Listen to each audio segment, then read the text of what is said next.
জানাজ নামাজের পর আমরা কোথাও কোথাও দেখতে পাই লাশকে সামনে রেখে আবার এই চতুর্পাশে দাঁড়াইয়ে হাত তুলে দোয়া করা হয়, এটা কি জায়েজ আছে?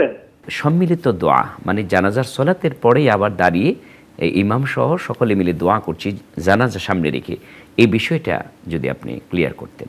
এটি আমি বলবো অত্যন্ত একটি দুঃখজনক বিষয়, অত্যন্ত বেদনাদায়ক একটি বিষয় যে আমাদের কিছু কিছু আলেমগণ এখন এই বিষয়টি পরিত্যাগ করতে পারেননি। তারা এখনও বুঝতেই পারেন নাই যে জানাজা সলাটা পুরোটাই হলো দোয়া, যেটা নবী সাল্লাল্লাহু আলাইহি ওয়াসাল্লাম তিনি করেছেন, এবং তার চেয়ে উত্তম দোয়া, সলাতের চেয়ে উত্তম দোয়া আমরা আবার কেন শুরু করলাম হাত তুলে সবাই? সলাতের চেয়ে উত্তম দোয়া হতেই পারে না। যে দোয়া নবী সাল্লাল্লাহু আলাইহি ওয়াসাল্লাম করেছেন, সাহাবাগণ করেছেন সলাতের মধ্যে, এবং সলাতের মধ্যে বান্দা আল্লাহ তাআলার কাছাকাছি হয়, দোয়া কবুলের একটি বড় মাধ্যম সলাত। সেখানে আপনি দোয়া করছেন, যেটি আপনি বললেন শেখ, আমরা বলছি যে দোয়া কারোর জন্য বাকি থাকে না।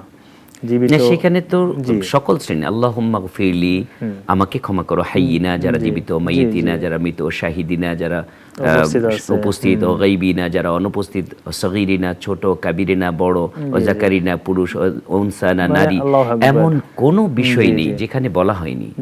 এবং বলেছেন যে সাহেব, মনে হয় যে কোনো জায়গায় দোয়াটা এত বিস্তারিতভাবে আসে নাই, ছোট বড় নারী পুরুষ মানে সবার জন্য দোয়া হয়ে যাচ্ছে। তারপরেও আপনি এই বিধানকে আপনি মানে মনোপুত না হয়ে আবার নতুন একটি বিধান এমন কাজ করছেন যে কাজটি নবী সাল্লাল্লাহু আলাইহি সাল্লাম জীবনেও কখনো করেন নাই।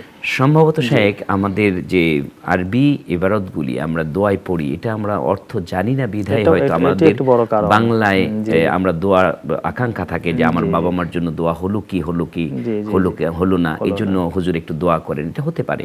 কিন্তু এই দোয়াটা রাসূল করিম সাল্লাল্লাহু আলাইহি সাল্লামের যুগে কোনো সাহাবীর ডকুমেন্ট থেকে মনে হয় পাওয়া যায় না, প্রমাণিত নয়।